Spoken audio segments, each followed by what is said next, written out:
Where do we begin and how do we get started? If you feel a little overwhelmed when you look at the world of social media, then you're in good company. When I started in ministry, I was a church planter in Knoxville, Tennessee, starting a church called The Point. And when we were in the pre-launch phase of our church, we had a simple pop-up website my friend graciously designed for me for free. At the time, my wife was working in the corporate world for Brown Shoe Company, and she was on a team that designed the Famous Footwear's first Facebook page. So when she asked if I wanted her to design a Facebook page for our little church plant, I jumped at the opportunity. She got it up and running, and before I knew it, we had over 400 likes on our Facebook page. But what was I supposed to do with that? How was I supposed to use that? And how was I supposed to translate that into tangible connections? So I started signing on to marketing webinars designed to help corporations leverage social media. And I found a wealth of knowledge on leveraging social media. And the best part was it was all free. But the best thing I found was not explicitly stated in the webinar on marketing. The best thing I found was not what they were saying or the tools they were using, but it was the sense I got when I listened to those webinars. The sense I got was this, even for the professional marketers, was a confusing and complicated world. What? I thought you guys were supposed to be the experts. Social media is a sea of platforms that's constantly growing and changing. All of these platforms use different methods to engage their audiences and follow different rules and rhythms for posting. The only thing they all have in common is they are all meant to be, at one level or another, social. So depending on what the audience you're trying to reach and what medium you prefer, whether written, oral, or visual, there is probably a platform out there for you. If that was meant to be helpful, I'm here to tell you it was not. I think I'm even more discouraged now and overwhelmed than I was before, and I still have no clue where to begin. If you're in that boat, the answer to your question is easier than you think. When I was in seminary, I read an article by a pastor named Erwin McManus. And in the article, he said this: the early Christians didn't build roads to carry the gospel. They used the roads the Romans had already built to spread the gospel to the world. It was so simple, yet profound. We don't need to build the online platforms to share the gospel. We can use the platforms that have already been built to share the gospel with the audiences they've already created. The simple question you need to ask is this: what social media are the people I'm trying to reach already using? That seems simple enough. Tell me more. The first step is simple. Ask yourself, who am I preaching to? Or who am I trying to reach? How do they speak? How old are they? It's what we would call the basic demographic questions. Once you have determined the demographic breakdown, then you'll start to understand your audience, who you're trying to reach. And then you can simply Google social media statistics and find out which platforms have the largest number of users from your target demographic. For example, let's say my congregation is made up of males 24 to 34-year-old disconnected from church.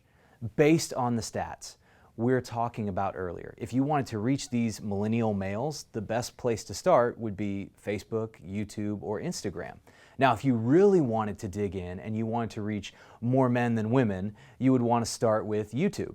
Say you change that demographic a little bit. Say you wanted to reach more Gen X parents and their kids. Then, according to the demographics, the best place to start would be Instagram. Why Instagram?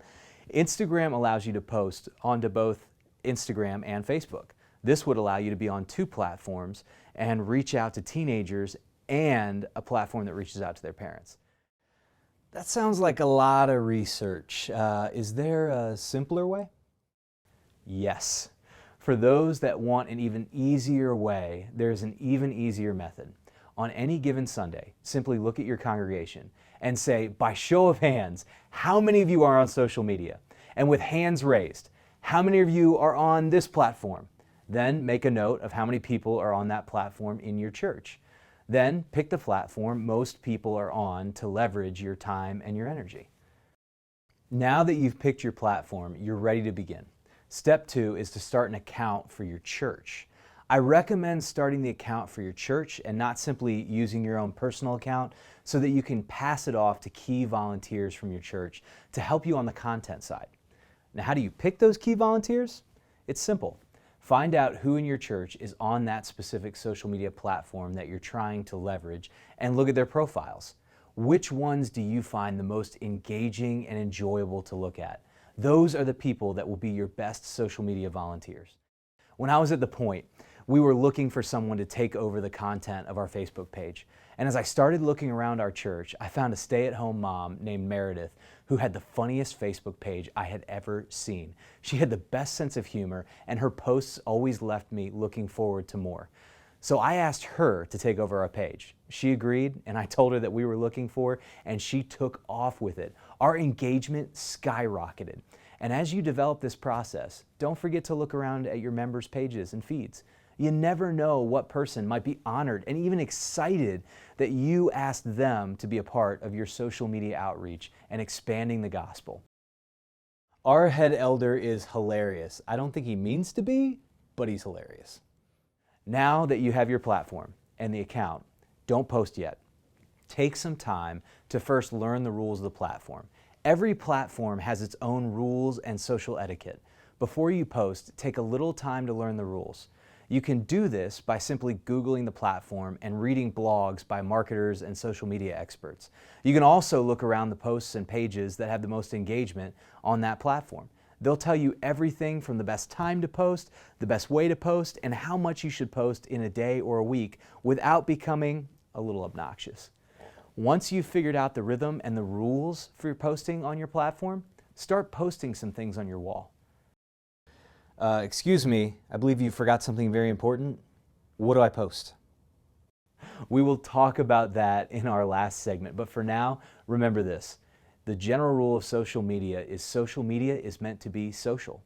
Many people post for churches or organizations in a very promotional way. And when we do this, we end up sounding like door-to-door salesmen or telemarketers. When you sound like this, it doesn't matter what you post, people won't follow it. As you're posting, keep this in mind. Be 80% purely social in your content. And then with the last 20%, you can be promotional, but you have to be promotional in a social sort of way. That's confusing. And I have to be honest with you, Pastor, I am probably not going to watch the next video. I get it. All of this can be a little overwhelming, but I want to encourage you. It's worth the time to figure out because these digital interactions can lead to real life change. I remember being at the church plant, and something I did was really simple. I would just message people that liked our Facebook page. Just simply say, hello, how'd you hear about us? One response I got back was from a lady who had visited our church that week, but didn't fill out any sort of connection card, didn't connect with the greeters, and didn't come say hey to me. She said that she'd visited 10 churches, and the point was her family's last shot at trying church. When she got my Facebook message, she was floored that the pastor would actually reach out to her. Her entire family started coming out, and over coffee and some conversation with her and her husband, I found out she wasn't baptized and really wanted to get baptized. What a privilege it was when I was able to baptize her, a baptism that God started through a Facebook conversation. You never know how these digital interactions can lead to in-person impact. We'll never know how far God can send His life-changing gospel unless we try.